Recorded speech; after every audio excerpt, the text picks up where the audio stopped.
Patrick Genre.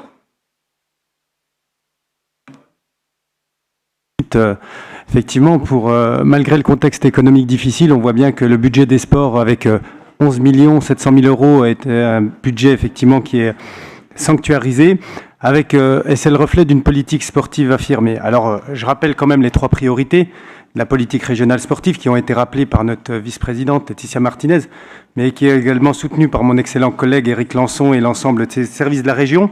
D'une part, l'accès au sport pour tous. C'est un marqueur essentiel de notre politique sportive régionale. Je rappelle que ça se traduit concrètement par différents éléments. D'une part, par une aide directe aux différentes ligues de football, ligues effectivement de handball ou de natation.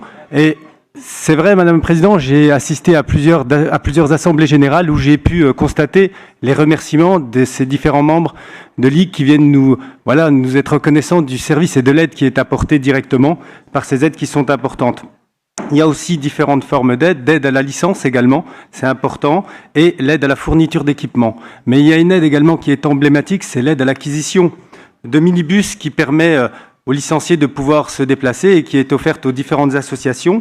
D'ailleurs, la semaine prochaine, je vais intervenir auprès de l'association Omnisport Pierre Tropet à Besançon pour remettre ce fameux minibus, et on connaît cette association qui effectue un travail formidable auprès des personnes qui sont en situation de handicap en leur permettant d'avoir accès à des sports, que ce soit l'équitation, natation.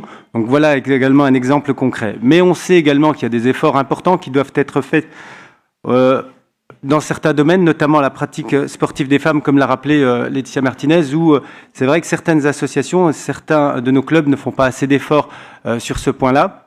Alors il y a également un effort qui doit être porté auprès des publics qui sont éloignés ou que des personnes qui sont en situation de handicap. Donc on ne baisse pas l'effort qui doit être fourni par la région sur ce point-là.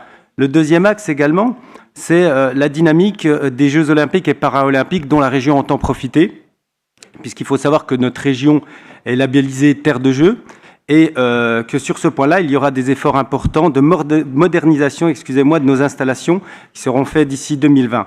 Et il faut savoir également qu'il y a une vingtaine d'athlètes régionaux qui sont soutenus par la région pour préparer les JO prochainement de Tokyo en 2020 et bien entendu ceux de Paris en 2024. Et pour terminer également, parce que c'est un sujet également qui est transversal, c'est qu'il y a un effort particulier qui est fait pour la transition énergétique lors de la construction d'équipements sportifs. Et il faut savoir qu'il y a des critères d'éco-conditionnalité, qui est prévu pour la rénovation de ces équipements sportifs. Et c'est un élément également et un vecteur important de notre politique régionale sportive.